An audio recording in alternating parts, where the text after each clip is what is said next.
Educational एक्सपोर आउ गोटे video रे आपण मानक स्वागत। आजिकार वीडियो रे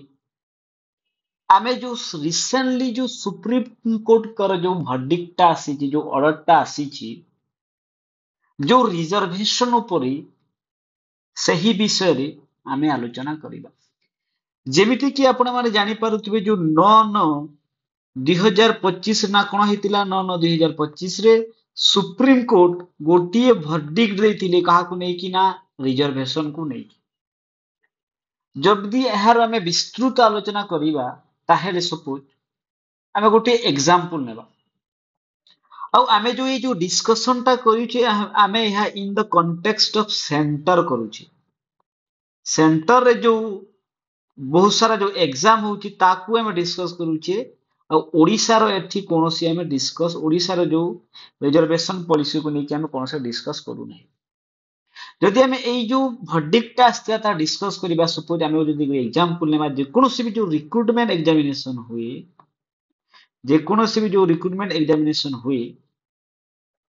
ସେଥିରେ ନା କଣ ହୁଏ ଯୋଉ ଏଜ ଲିମିଟ ଟା ରହିଥାଏ ଯେମିତି କି ଆପଣ ଜାଣୁଥିବେ ଏଜ ଲିମିଟ ଯେ କୌଣସି ବି ଏକ୍ସାମ ରେ ରହୁଥାଏ। ଯେମିତି ସପୋଜ ଆମେ ଗୋଟେ ଏକ୍ସାମ୍ପଲ ନେବା ସପୋଜ କୌଣସି ଗୋଟେ ଏକ୍ସାମ ହଉଛି ଯୋଉଟା କି ଏଜ ଲିମିଟ ରହୁଛି ଜେନେରାଲ ପିଲାମାନଙ୍କ ପାଇଁ ଜେନେରାଲ କ୍ୟାଟେଗୋରୀ ପାଇଁ ସପୋଜ 30 ଇୟର୍ସ ଯୋଉଟା କି ମ୍ୟାକ୍ସିମମ୍ ଇୟର୍ସ। ସପୋଜ ସେହି କ୍ଷେତ୍ରରେ ଯୋଉ ରିଜର୍ଭ କ୍ୟାଟେଗୋରୀ ପିଲା ଅଛନ୍ତି ରିଜର୍ଭ କ୍ୟାଟେଗୋରୀ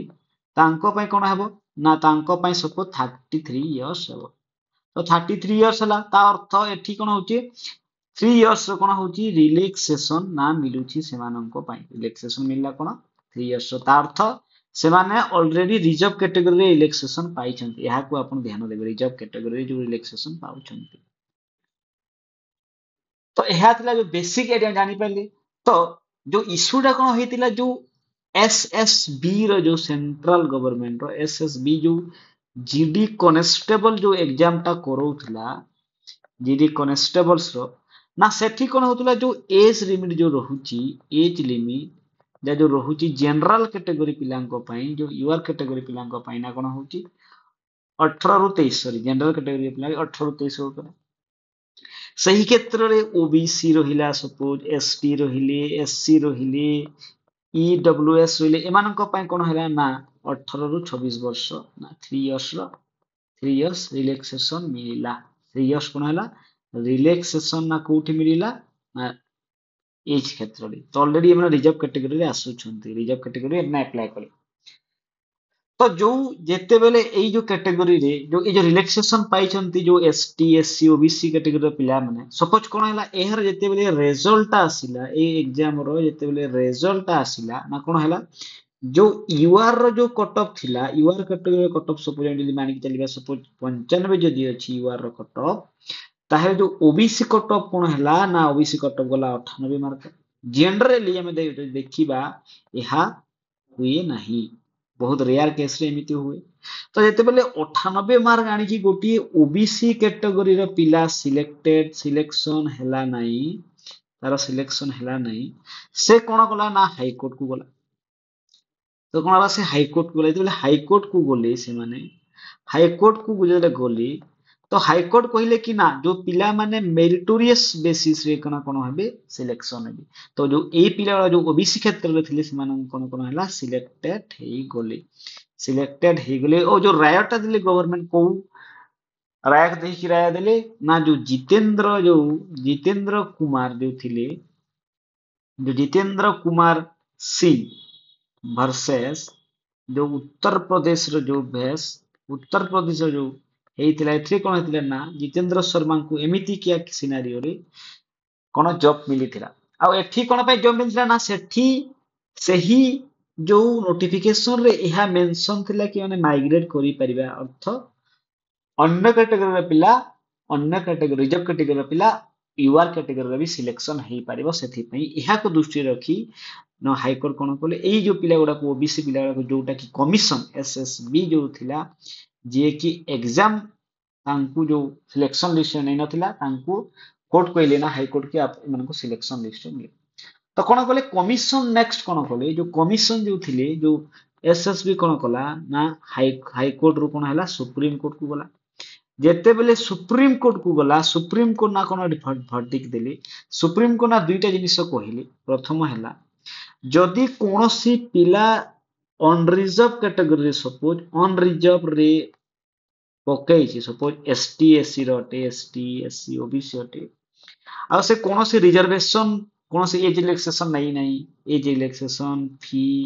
ସପୋଜ କୌଣସି ଫିଜିକାଲ ଏକ୍ଜାମ ରେ ସାଇଜ କୁ ନେଇକି ସେ କୌଣସି ରିଲାକ୍ସେସନ ନେଇ ନାହିଁ ତାହେଲେ ଏଇ ଯୋଉ ପିଲା ଗୁଡାକ କଣ ହେବ ନା ୟୁଆର ରେ ସିଲେକ୍ସନ ହେଇପାରିବେ। ଆଉ ଯୋଉ ଦ୍ୱିତୀୟ ଯୋଉ ଜିନିଷଟା କଣ ହେଲା ଯୋଉମାନେ ରିଜର୍ଭ କ୍ୟାଟେଗୋରୀ ଅଲରେଡି ଯୋଉ ରିଜର୍ଭ କ୍ୟାଟେଗୋରୀରେ ଆପ୍ଲାଏ କରିଛନ୍ତି suppose age relaxation fee relaxation ନେଇଛନ୍ତି ସେମାନେ ୟୁଆର କ୍ୟାଟେଗୋରୀରେ ସିଲେକ୍ସନ ନେଇପାରିବେ ନାହିଁ ସିଲେକ୍ସନ ସେମାନେ ନେଇପାରିବେ ନାହିଁ ହେଇପାରିବେ ନାହିଁ। ଏହା ଦୁଇଟା ଯୋଉ ସୁପ୍ରିମ କୋର୍ଟ ଏଥିରେ ରାୟ ଦେଲେ ଆଉ ଏଇ ଯୋଉ ଇସ୍ୟୁଟା ହେଲା ସୁପ୍ରିମ କୋର୍ଟ ନା କଣ କହିଲେ ନା ସୁପ୍ରିମ କୋର୍ଟ କହିଲେ କି ଅଲରେଡି ଗୋଟିଏ ପିଲା ଏଜ ରିଲାକ୍ସେସନ ନେଇକି ରିଜର୍ଭ କ୍ୟାଟେଗୋରୀ ଆପ୍ଲାଏ କରୁଛି ତ ସେ ଆଉ ଗୋଟିଏ କ୍ୟାଟେଗୋରୀରେ ସିଲେକ୍ସନ ହେଇପାରିବ ନାହିଁ। ଏହା ଥିଲା ସୁପ୍ରିମ କୋର୍ଟଙ୍କ ଜଜମେଣ୍ଟ। ତ ଏଇ ଯୋଉ ଜଜମେଣ୍ଟଟା ଆସିଲା ଏଥିରେ ଯଦି ଆମେ ଓଡ଼ିଶା ବିଷୟରେ କଥା ହେବା ଓଡ଼ିଶା ବିଷୟରେ ତ ଆପଣ ମାନେ ଜାଣିପାରୁଥିବେ ଓଡ଼ିଶାର ଯେତେ ବି ଏକ୍ଜାମ ହୁଏ ସପୋଜ କଣ ହୁଏ ନା ଏସଟି ଏସସି ଓବିସି ଆମେ ଓଡ଼ିଶାରେ ଏସସି ବିସି କହୁଛେ ଓବିସି ୟୁଆର କ୍ୟାଟେଗୋରୀ ତାପରେ ଇଡବ୍ଲ୍ୟୁ ଆମର ଯୋଉ ଏଥିରେ ଇଡବ୍ଲ୍ୟୁଏସ୍ ମିଳୁନି ଯୋଉ ଆମର ପିଡବ୍ଲ୍ୟୁଡି କ୍ୟାଟେଗୋରୀ ଯୋଉ ବହୁତ ସାରା ରହୁଛନ୍ତି ସେମାନଙ୍କୁ ରିଜର୍ଭେସନ ଏମିତି ମିଳୁଛି। ଆଉ ଯୋଉ ଓଡିଶାରେ ଯୋଉ ରୁଲଟା ଅଛି ନା ଯେକୌଣସି ପିଲା ଯେକୌଣସି ରିଜର୍ଭେସନ ର ବି ହେଇଥାଉ ନେଇଥାଉ ଏସଟି ହଉ ଏସସି ହଉ ଓବିସି ହଉ ସେ ଯଦି ନା ୟୁଆର କ୍ୟାଟେଗୋରୀରେ ଯେତେ ବି କଟ ଅଫ୍ ଯିବ ସପୋଜ ୟୁଆର କ୍ୟାଟେଗୋରୀରେ 98 ମାର୍କ ଗଲା ଆଉ ସପୋଜ ଏଇ ଯୋଉ ତିନିଟା କ୍ୟାଟେଗୋରୀ ରହୁଛନ୍ତି କୋଉ ପିଲା 99 ମାର୍କ ରଖୁଛି ତାହେଲେ ଏଇ ଯୋଉ ଏସଟି ଏସସି କ୍ୟାଟେଗୋରୀର ପିଲା ଯୋଉ 99 ମାର୍କ ରଖୁଥିବ ସେ ଅଟୋମେଟିକଲି ୟୁଆର ରେ ହିଁ ସିଲେକ୍ସନ ହେବ। କୋଉଠି ସିଲେକ୍ସନ ହେବ ନା ୟୁଆର ରେ ସିଲେକ୍ସନ ହେବ। ଏହା କୋଉଠି ହୁଏ ଏଇଟା ଓଡ଼ିଶାର ରୁଲ ଓଡ଼ିଶାରେ ଯୋଉ ସେଣ୍ଟରର ଯୋଉ ଏସଏସବି ଯୋଉ